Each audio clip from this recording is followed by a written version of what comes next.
Elle, c'est Caroline. Caroline a 46 ans, elle est manager dans l'industrie pharmaceutique et possède 2 enfants ainsi qu'un mari. Caroline travaille beaucoup et réussit bien, mais Caroline est épuisée parce qu'elle doit sans cesse passer chercher ses enfants au judo parce que son mari oublie sans cesse qu'ils font du judo. Et puis aussi faire à manger, puis laver le linge le week-end et puis s'occuper de trouver une aide à domicile pour sa mère qui est trop vieille pour vivre seule et qui commence à perdre la tête. Et ça lui rappelle un peu que sa propre mort arrive et donc pour oublier toute cette merde, Caroline boit, seule, chez elle, quand son mari et ses enfants sont couchés. Bref, Caroline est alcoolique et elle est loin d'être seule en France.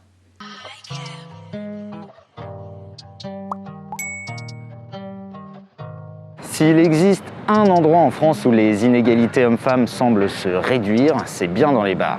Selon Santé publique France, environ 20% des femmes en France boivent de l'alcool 1 à 3 fois par semaine, contre seulement, entre guillemets, 30% des hommes. Et selon une méta-étude publiée en 2016 dans le British Medical Journal, au début du XXe siècle, les hommes occidentaux étaient 2 fois plus susceptibles que les femmes de consommer de l'alcool.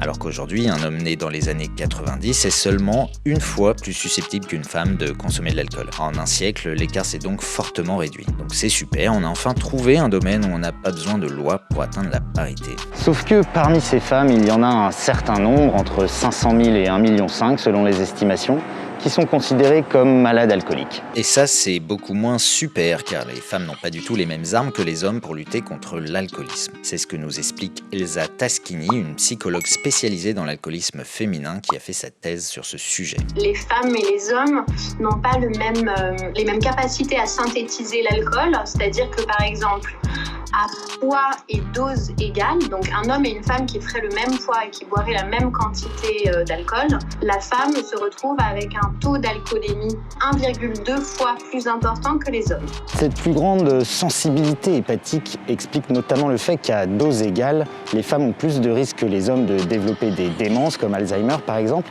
mais aussi des troubles dépressifs ou anxieux. L'autre différence notable, c'est que la femme type alcoolique, ce n'est pas du tout celle que vous croyez. Contrairement à ce qu'on pense, la femme alcoolique, en général, elle a une très belle carrière. Elle a entre bac plus 5 et bac plus 8. Elle a une famille et elle cumule les responsabilités. Et justement parce qu'elle cumule les responsabilités et les charges, à un moment donné, elle va trouver refuge dans l'alcool. Le problème, ce n'est pas que les femmes sont plus vulnérables face aux effets néfastes de l'alcool, mais c'est qu'elles se soignent mal. Enfin, plutôt, c'est à cause de nous si elles se soignent mal. Contrairement aux hommes qui sont plutôt dans un alcoolisme convivial, c'est-à-dire l'alcoolisme du « viens boire une bonne petite bière, mec, allez, une petite bière après le travail », qui se finit en 12 pintes et 53 shots de vodka pur le lundi soir, eh bien les femmes alcooliques, elles, se cachent pour boire. La femme, elle a tout à fait conscience, et c'est en lien avec un stéréotype, qu'elle doit bien se tenir en société. Donc très souvent, les femmes alcooliques, elles ne boivent pas du tout, ou très très peu en société. Et par contre, quand elles rentrent chez elles, elles boivent. Cette auto-stigmatisation liée à des stéréotypes sexistes peut avoir des conséquences désastreuses chez les femmes alcooliques. Selon Elsa Taschini, l'âge moyen de la première consultation chez les femmes est de 10 ans de plus que chez les hommes, c'est-à-dire 10 ans de retard pour se faire soigner. Si de plus en plus de femmes en France boivent de l'alcool, c'est en partie à cause du marketing. Le marketing, c'est une merveilleuse invention qui consiste à faire passer des choses nulles pour des choses super qu'on peut acquérir moyennant un certain montant de tunas. Autrement dit, le marketing sert à transformer nos désirs en besoins. Confronté depuis plusieurs décennies à une baisse globale de la consommation d'alcool en France, à des freins législatifs plus ou moins renforcés comme la loi E20, eh bien les grandes entreprises qui vendent de l'alcool doivent rivaliser d'imagination et explorer d'autres marchés pour continuer à gagner de l'argent. Qu'est-ce qui se passe quand on veut cibler les femmes ? Déjà, on réfléchit à leur goût, parce que les goûts des femmes et des hommes au niveau alimentaire, par exemple, n'est pas le même du tout. Ça conduit les industriels de l'alcool à développer des produits beaucoup plus aromatisés, beaucoup plus sucrés. Genre ça, ou ça. En plus de tous ces produits hyper caricaturaux, les alcooliers ont également développé des produits light, c'est-à-dire légers en termes de calories. Plus surprenant, les industriels de l'alcool développent de plus en plus des produits sans alcool. Le but est ici d'éviter une rupture de la consommation d'alcool pendant la grossesse, de continuer à maintenir un lien entre la consommatrice et la marque. En plus de tout ce marketing produit, les alcooliers font aussi appel à des influenceurs ou des influenceuses sur les réseaux sociaux, bien sûr, mais en fait tout ça ne date pas d'hier, puisque ces stratégies ont été mises en place bien avant l'avènement des réseaux sociaux, dans des films ou des séries qui ciblent spécifiquement les femmes, comme Desperate Housewives ou Sex and the City. Why did we ever stop drinking these? Because everyone else started. Well, that one's an oldie but goodie. And speaking of an oldie but goodie, On chiffre les dépenses de publicité des industriels de l'alcool entre 300 et 400 millions d'euros par an.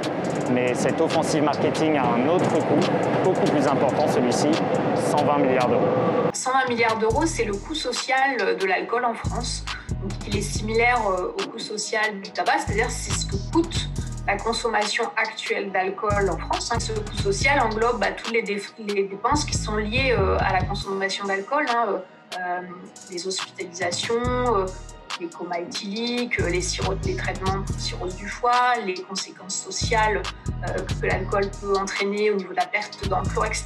Du coup, une fois qu'on sait tout ça, comment que ça se fait que tout le monde a l'air de s'en foutre? Et qu'est-ce qu'il faudrait faire pour améliorer tout ça? Le principal problème qu'on a en France aujourd'hui, c'est la volonté politique. Par exemple, il n'existe pas de programme de prévention alcool. Et pour vous donner un ordre d'idée un peu de l'état du lobby et de la volonté politique, la mesure phare du dernier plan addiction par rapport à l'alcool, c'était l'augmentation de la taille du petit pictogramme femme enceinte qui est disposé à l'arrière des bouteilles. Côté politique, il faudrait peut-être commencer par alimenter un fonds propre dédié entièrement à l'alcool et financé par des taxes sur les produits alcooliques, comme c'est déjà le cas depuis de nombreuses années pour le tabac par exemple. Peut-être arrêter de dire à la télé aussi que le vin ça va, c'est un alcool tranquille. Quant à nous, simples citoyens, il faudrait peut-être commencer par être conscient des enjeux derrière l'alcoolisme féminin. Conscient que derrière cette bouteille de rosé pamplemousse se cachent des marketeurs qui se frottent les mains.